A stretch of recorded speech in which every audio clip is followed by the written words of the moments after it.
Hello, today is a great day for a miracle. Thank you so much for joining us and taking a walk with us into this world of miracles. In these meditations, we explore a series of spectacular incidents that took place during the life and times of Jesus Christ. These are called miracles. I am the Reverend Ronald Nathan, and I'm the minister of the Hogard AME Zion Church, located in Jackson in the parish of St. Michael in the Republic of Barbados. It is indeed a miracle.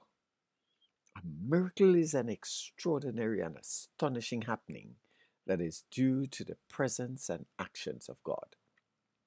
The miracles of Jesus Christ gives us a glimpse into his compassion, his identity, and of his future plans, which culminates in our exclamation, "Oh my God."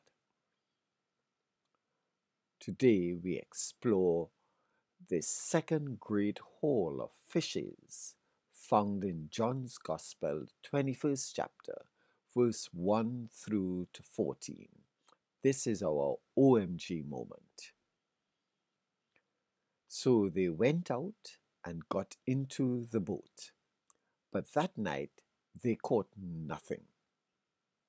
Early in the morning, Jesus stood on the shore, but the disciples did not realize it was Jesus.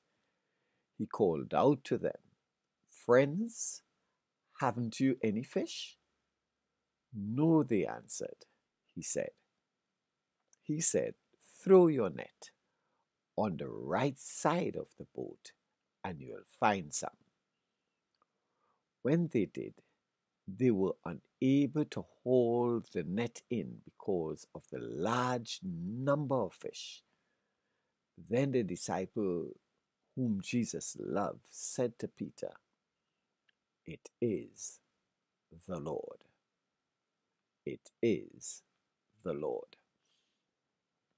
For the inner circle of disciples, the opportunity to go fishing would be to take a break from the hectic, if not frantic, events of the past few weeks.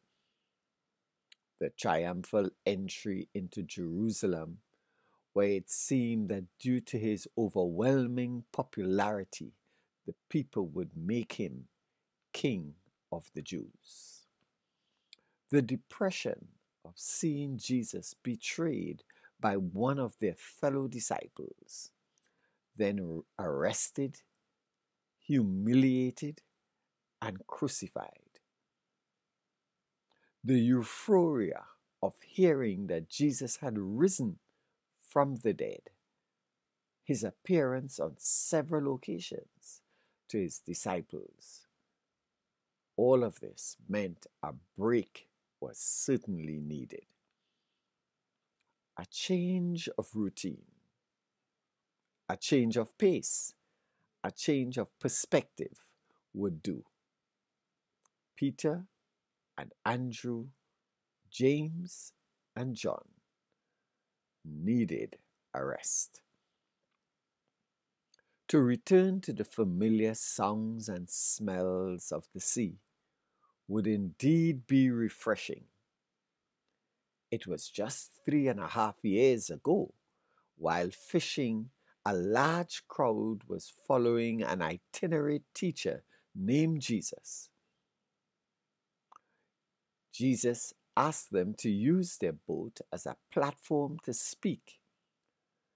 Since then, their lives were changed when, under his instructions, they caught more fish than their nets could hold. Jesus then called them to fish for men. I think it is in Luke 5. You'll find Jesus responded to Peter's humility by saying, "Fear not, from henceforth thou shalt catch men." That's Luke 5 and verse 10. So their lives were filled with all manner of change, incidents of unbelievable wonder, miracles. Jesus indeed was the promised Messiah. The power of God was manifested everywhere they went, one miracle after the other. That is to seldom, one miracle after the other everywhere they went. One miracle that is seldom spoken of was how these unlearned fisherfolk had now become disciples and apostles of Jesus Christ. From fishing for a living to fishing for men. Certainly God had done it before. He could do it again. How times and circumstances had changed. So they, with their memories, went out to fish that night on the Sea of Galilee. The scripture tells us they caught nothing. What a disappointment. So there you have it, God the Father working the extraordinary through his Son for his praise, glory, and honor. Jesus working in the ordinary situations of ordinary people.